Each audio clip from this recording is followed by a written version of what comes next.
بسم الله الرحمن الرحيم والصلاة والسلام على أشرف المرسلين.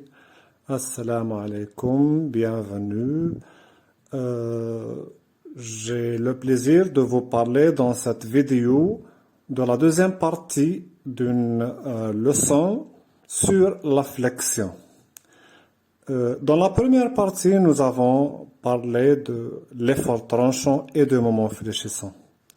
On a vu comment les déterminer et comment tracer leur diagramme. Dans cette suite, ou bien dans cette deuxième partie, nous allons nous intéresser à deux autres aspects de flexion qui sont les contraintes et les déformations. Bien, permettez-moi d'aborder le problème à partir d'une poutre en flexion, soit une poutre simplement appuyée et soumise à une charge concentrée à mi-distance des appuis, tel que le montre la figure à gauche. Cette charge va induire un déplacement transversal. Vite, on peut remarquer que ce déplacement n'est pas le même le long de la poutre. On remarque qu'il est nul au niveau des appuis, alors qu'il est maximal au point d'application de la charge. Également, la charge induit un déplacement horizontal qu'on voit sur la figure à droite et qui est représenté par la lettre U. C'est un déplacement qui aussi n'est pas le même selon la hauteur ou bien selon l'épaisseur de la poutre. On remarque qu'il est maximal sur les fibres ou bien la fibre inférieure externe alors qu'il est nul au niveau de la fibre moyenne ou bien de l'axe neutre. Également, cette flexion peut être représentée par un angle qu'on appelle l'angle θ. Et là, je me permets de souligner les hypothèses adoptées dans cette approche. Donc, ces hypothèses stipulent que les sections droites restent droites et perpendiculaires à la fibre moyenne après la déformation. C'est l'hypothèse d'Euler-Bernoulli. On va également supposer que la fibre moyenne ou bien la fibre neutre ne subit pas de déformation. Très bien. À partir de ces hypothèses, on peut déterminer les déformations et les contraintes. Bien, commençons par la déformation longitudinale epsilon. En prenant un élément de la poutre, la déformation de cet élément s'exprime par du sur dx. Donc U, c'est le déplacement, X, c'est la longueur de l'élément pris en compte. L'angle de flexion, θ, étant si petit, il peut être assimilé à sa tangente. Donc ainsi, on peut voir, selon la figure à droite, que θ, qui est également égal à tangente θ, est égal à moins U divisé par Y, ce qui nous permet de déterminer U qui est de moins θ fois Y. Remplaçons U maintenant par son expression dans la déformation, on obtient l'expression de la déformation finale qui est de moins dθ sur dx fois Y. À partir de cette formule, on peut voir que la déformation est nulle pour y est égal à 0, c'est-à-dire au niveau de la fibre moyenne, alors qu'elle est maximale sur la fibre externe inférieure.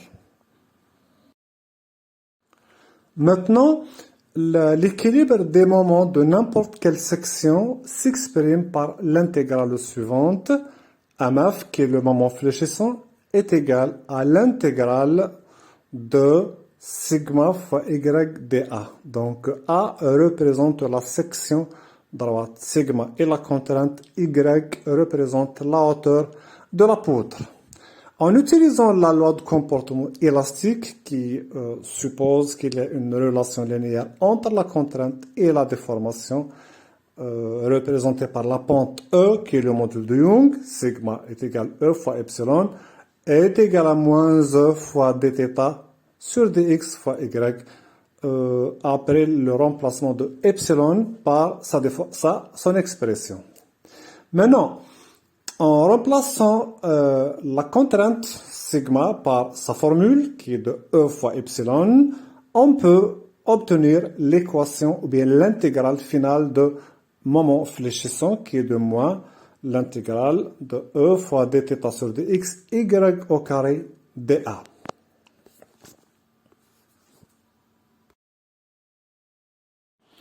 Bien.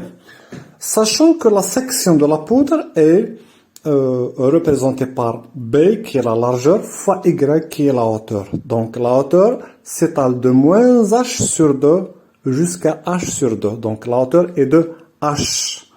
Remplaçons la section par son expression dans l'intégrale, on obtient AMF est égal à moins B fois l'intégrale de moins h sur 2 à h sur 2 fois ou bien E fois dθ sur dx y au carré dy. En intégrant, on obtient aisément la relation entre le moment fléchissant et la dérivée de l'angle de flexion, qui est de dθ sur dx est égal à mf sur ei. iz est égal dans ce cas à bh au cube sur 12 et représente le moment quadratique d'inertie de la section par rapport à l'axe Z. Enfin, on obtient les expressions finales des contraintes et des déformations. Pour les déformations, epsilon est égal à moins mf sur eiz fois y. Pour les contraintes sigma, elle est égale à moins mf sur iz fois y. Je mentionne ici que le signe moins indique que les fibres inférieures sont tendues, c'est-à-dire en traction, alors que les fibres supérieures sont comprimées, c'est-à-dire en compression. La figure en bas représente la section d'une poudre de hauteur ou d'épaisseur H, et à côté, à droite, les diagrammes des contraintes et des déformations. Il convient de mentionner que ces contraintes et déformations sont des contraintes et des déformations normales, c'est-à-dire elles sont perpendiculaires à la section et elles génèrent soit une traction, soit une compression tel qu'il est illustré sur la figure.